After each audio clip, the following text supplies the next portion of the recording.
This is episode 28, and today we will talk about how do you make it through your gig.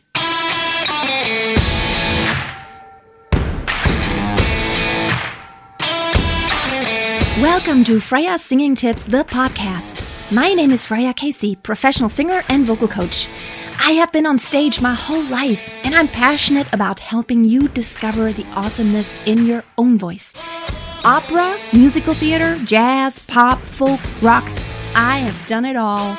And I want to give you golden nuggets of advice on how to be the master of your voice.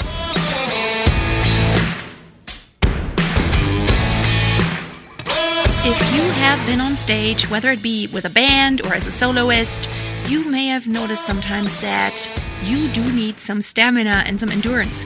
And sometimes it is hard just because it goes on forever and you have to sing for a long time. It may even just be in a choir setting.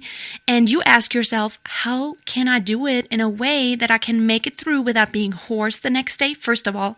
And how can I make it through to where my voice at the end of the gig is just as strong and as good and has as much ease as in the beginning of the gig? And I want to give you some advice today, what I do and what has helped me a lot.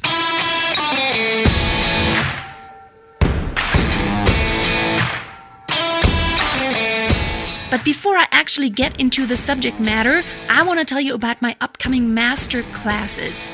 I have some master classes that are filled up right now, but I will start some more in January. You can apply for the master class on my website, freyassingingtips.com, and you just go to the Work With Me tab, scroll down, and you will find some information. The master class is designed for singers who really want to go to the next level. I will pick 8 people that will be part of one master class, and we will meet on a weekly basis.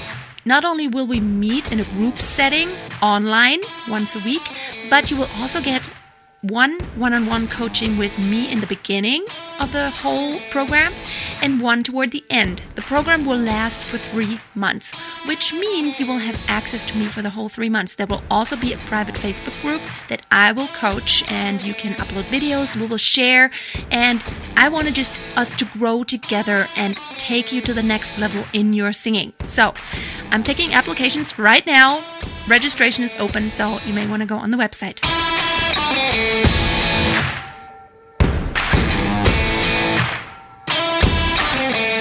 Now let's talk about how to make it through your gig.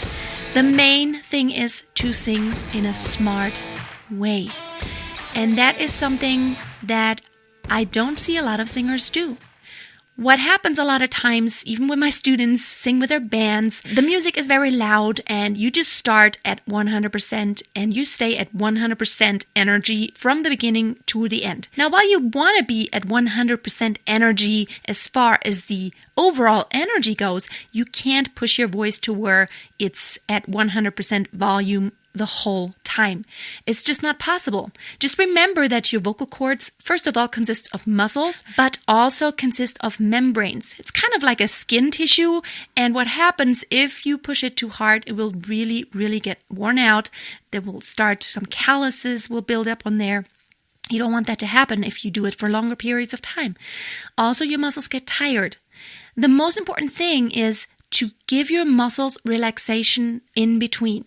It may be as short as just a split second. The most important thing is not just to keep the pressure even the whole time.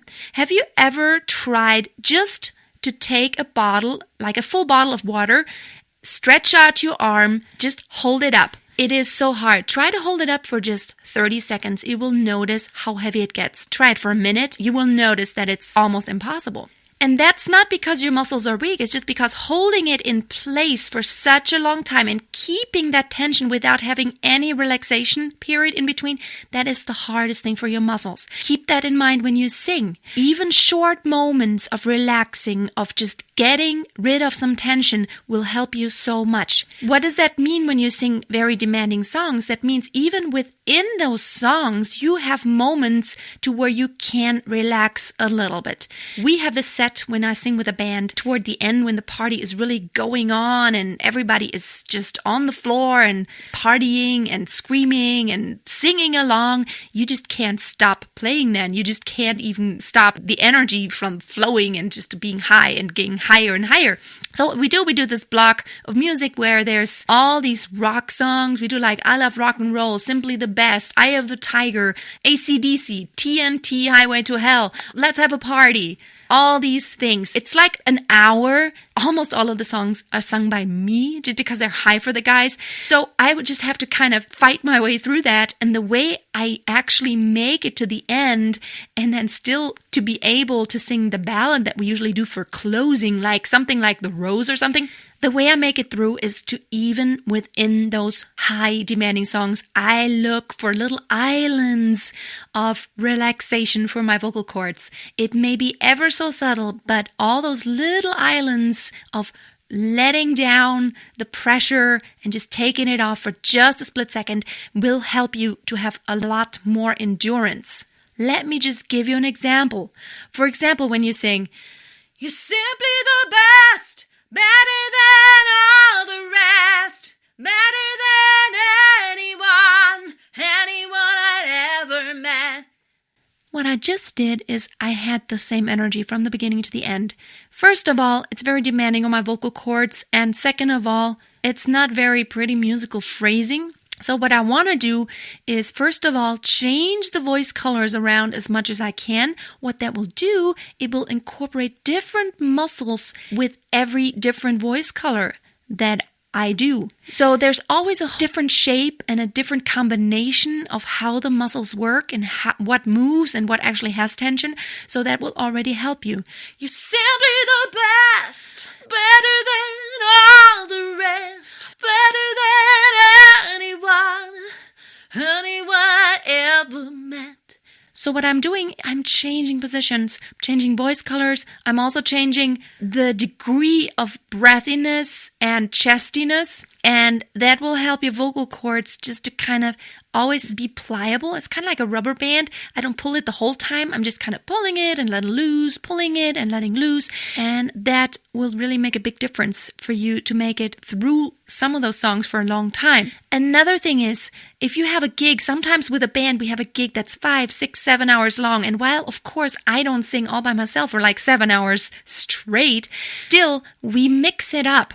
We mix up the songs to where in between there are some songs that are, mix up some high ones with some lower ones with high energy, more belting type and more breathy type songs. And changing that up and having a good mix will really help your voice endure a lot longer than just doing the same thing over and over and over and over again. It'll just wear you out if you do that. Also, what I do when I do my solo act, when I play the piano and sing, I will a lot of times just start with very, very soft repertoire, which means I don't really need to warm up too much. If you have a really long gig and then you also do a long warm-up, there's no need to do that. Save your voice for the gig and pick your beginning pieces the smart way. Pick some pieces that could function as a warm-up, which means they're not too high, they're not too belted out, they're not too loud, they're kind of on the relaxed side. I always love to do Just the Two of Us by Bill Withers because it's a wonderfully relaxed and it's not too breathy, but it's like, I hear the crystal raindrops fall, and the beauty of it all is when the sun keeps shining through. So that is one example that I use to have it more relaxed. And then I slowly work myself up to the more loud repertoire to where I have to do more high belted out notes. And then still in between, when I always do it on a very spontaneous way. And with a band we do too. We don't really have, the sets aren't set in stone. They're just like, okay, this is a possible set and this is the order that we could possibly follow. But sometimes you think spontaneously, just on the spur of the moment, this song, I just don't know. I feel kind of tight vocally right now, so I'd rather not sing this one, but that one would be so much better. And there are even songs that have high energy that are sung in just a different way than one that's maybe just belted out really high, that is demanding on the voice. You may just pick one that is still high energy as far as the song itself goes, but vocally a little less on the pushy side.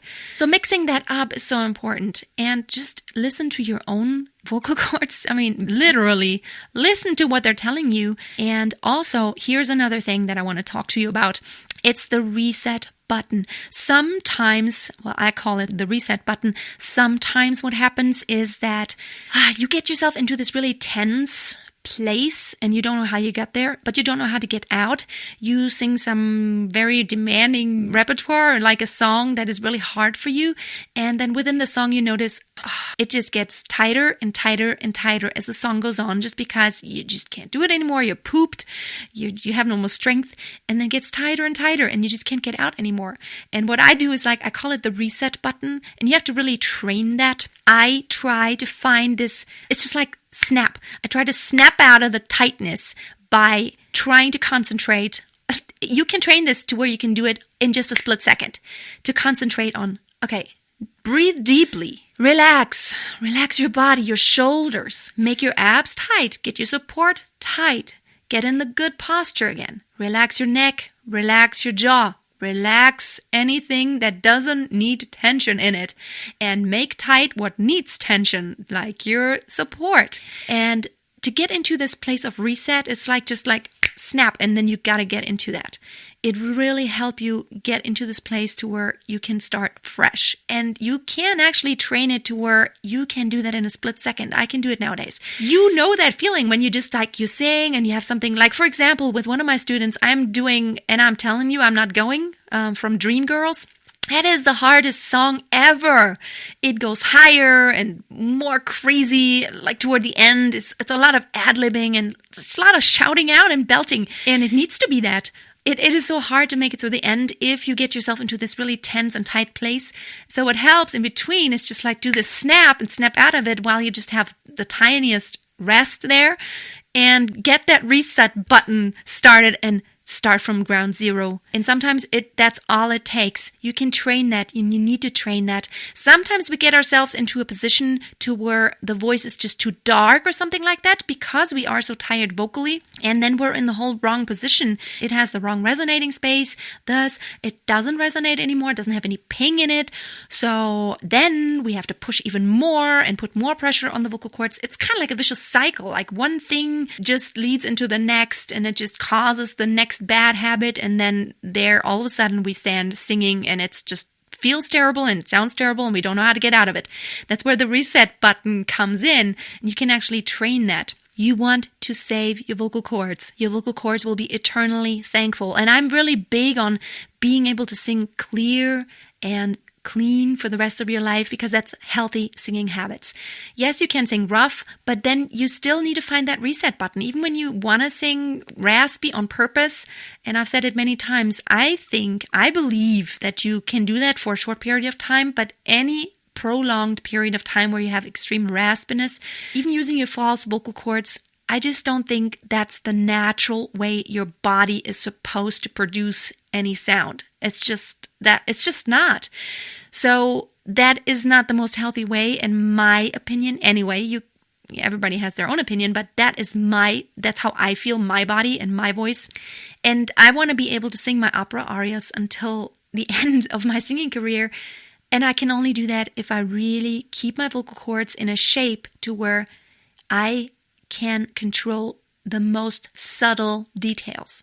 And I can only do that if I don't abuse my vocal cords and make them do things that they're not meant to do naturally. Even your speaking voice, there's certain things, like the way I'm speaking to you right now, that is just the way my vocal cords are made in order for me to communicate. That's how Mother Nature made me. That's how God made me. That's how it's supposed to be. I need my voice to communicate. But certain sounds are just not useful for anything. Like they're just like something like that. Why? That's not healthy. I believe it's not healthy, and it doesn't feel comfortable. And anything that's not natural to me doesn't sound as pretty as something that's natural. That's just my opinion. And yes, in natural, like when you use your voice naturally, even when you're speaking, you do stuff sometimes to express things like, oh man, this is so crazy. I think that's within the parameters to where it's still healthy. You just have to follow your own feelings. And I think you're the one who knows best what feels good to your vocal cords and what doesn't feel good. If you have any sensation of scratching and you have to cough or something, that's always a warning sign. Your body's trying to warn you, saying, stop that. It's not doing me any good, and it's hurting me if you do that for a long time. So it's your body's warning signals to tell you, okay, I'm coughing just because I feel like there's something like a strange thing stuck in my throat and that's not supposed to be there. So I hope you're going to follow some of those tips to make it through your next gigs, or even just through a rehearsal. Sometimes, even if with a band you don't sing forever and ever, but the rehearsals are sometimes forever and ever, it seems like. And sometimes there's just no other way. Like we sometimes have to we don't have 5 rehearsals, we just have 1. And then following directly after the rehearsal, we have the gig. So there's tons of singing going on, and sometimes you just have to do a lot of singing in one day. Just make sure you don't put too much pressure on your vocal cords.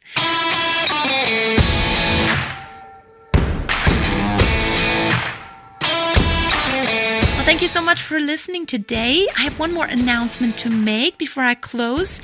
I actually created an online course for you. It's called 7 Days to Perfect Support, and that ties in perfectly to what I was just talking about. Without support, all the technique isn't gonna do you any good. Even the best relaxation in between, if you don't have support, you're not gonna take the pressure off your vocal cords, and that's what you want to do. So in order to help you get the perfect support, I created this online video course, and there's a video for every day of the week. It's not only a course that shows you how, but it's real training. It's like a workout. You are going to work out, and you're gonna feel the work that you have to put into it. So jump over to my website, freyasingingtips.com, and you can get into the course for free. Thank you so much for listening today. I hope you're going to tune back in next Wednesday. And until then, don't forget, always keep a song in your heart and always keep on singing. Bye.